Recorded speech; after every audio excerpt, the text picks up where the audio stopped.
নাই, কমলপুৰ সমষ্টিৰ উন্নয়নৰ দিশত মই কেইটামান কথা লক্ষ্য কৰিছোঁ। এক নম্বৰ কথা, কমলপুৰ সমষ্টিটো এটা শিক্ষিত মানুহৰ সমষ্টি। আমাক বেনিফিচিয়াৰী সৃষ্টি কৰি কমলপুৰ সমষ্টিৰ ৰাজনীতি নহয়। কিন্তু অতি দুৰ্ভাগ্যজনক কথা, এই শিক্ষিত মানুহৰ সমষ্টিত আমাৰ বিধায়কগৰাকীক মানুহে এতিয়া গৰু চোৰ বুলি কয়। তেওঁ নিজেও স্বীকাৰ কৰিছে, মানুহে মোক গৰু চোৰ বুলি কয়।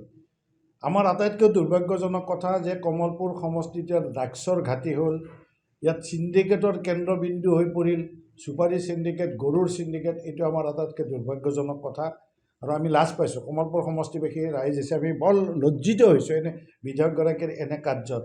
আৰু আটাইতকৈ দুৰ্ভাগ্যজনক কথা, আজি নিৰ্বাচনী আয়োগক আমি নিশ্চয় এই বিষয়ে অভিযোগ দাখিল কৰিম যে বেজেৰা ব্লকৰ যিগৰাকী বিডিঅ' বুলি এতিয়া কাৰ্যনিৰ্বাহ কৰি আছে, তেওঁ আচলতে বিডিঅ' নহয়, তেওঁ এগৰাকী কনিষ্ঠ অভিযন্তা, জুনিয়ৰ ইঞ্জিনিয়াৰ।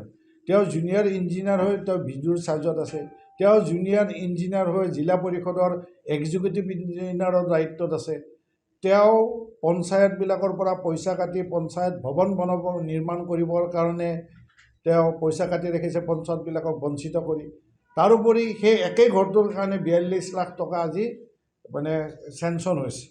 গতিকে এনেধৰণৰ মানুহ এগৰাকী কাৰ স্বাৰ্থত তেওঁ 5 বছৰ ধৰি একেটা 3 বছৰতকৈ অধিক কাল থাকিলে তেওঁ ট্ৰেন্সফাৰ হ'ব লাগে ইলেকশ্যন নিয়ম মতে। তেওঁ কাৰ স্বাৰ্থত, কিহৰ কাৰণে তেওঁক আজি এই 5 বছৰ ধৰি এজন জুনিয়ৰ ইঞ্জিনিয়াৰক বিডিঅ'ৰ দায়িত্ব দি ৰাখিছে, সেই ৰহস্যটো নিশ্চয় উদ্ঘাটন হ'ব। আৰু ৰহস্যটো আপোনালোকে সাংবাদিক হিচাপে নিশ্চয় জানে কি স্বাৰ্থত তেওঁক ৰাখি থোৱা আছে।